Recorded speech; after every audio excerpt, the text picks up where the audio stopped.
Well, I've been in a weight cutting stage lately.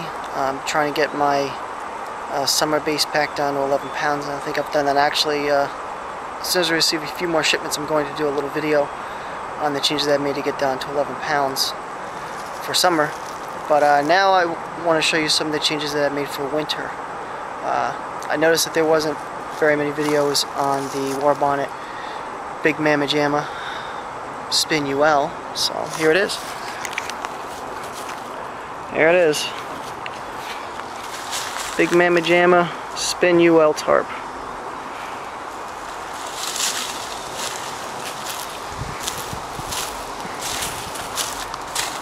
This is without the doors. This whole change in tarp, which isn't, I'm not really sacrificing much coverage, switching out from the Superfly, but I'm saving myself about 10 ounces. I'm going to post the total weight as soon as I weigh it all in. Another change that I've made is I foregoed the do-it-yourself continuous ridgeline and went with OP's continuous ridgeline at whoopieslings.com. It's about 0.3 ounces more than my original setup, but it's not going to stretch. That was the main problem I was having with my original setup.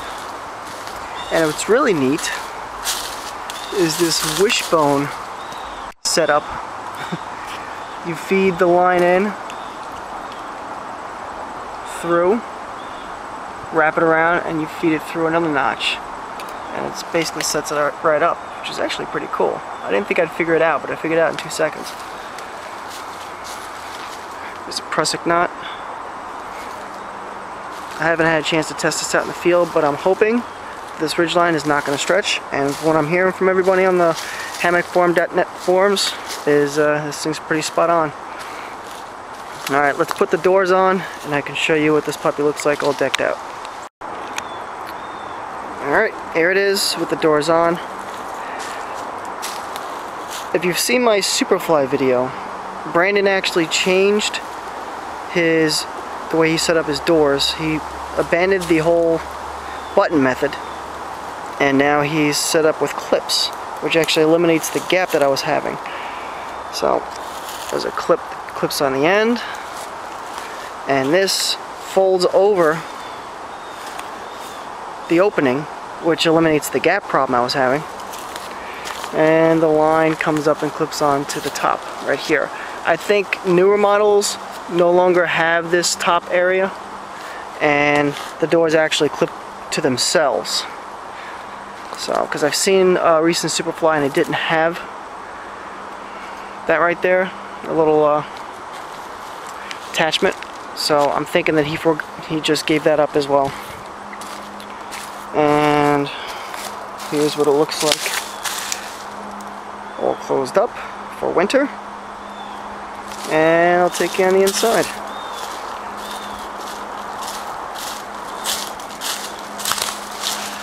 And there it is. That's a nice closed up gap.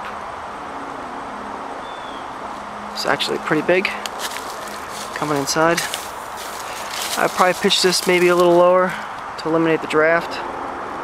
But other than that, I think this thing does a much better job of eliminating the wind that was getting in, and eliminates a lot of the weight that I was carrying. I'm looking to get about 15 to 16 pound base weight for the winter. 12 pounds for 3 seasons, early spring and fall, and summer 11 pounds base weight. That's without food, fuel, and water. So I'm on my way. Really impressed. Good job. One more thing before I forget. The doors themselves are made out of sil nylon. The tarp is made out of the SpinnUL. The reason why that Brandon chose the sil nylon doors is it stretches easier, it packs down easier, and closes up easier, as opposed to the spin, which doesn't stretch that much at all, if any. Alright, so you got the sil nylon doors, spin tarp itself, and the color scheme actually matches really closely. So I really can't complain about that either. Alright, now I'm done.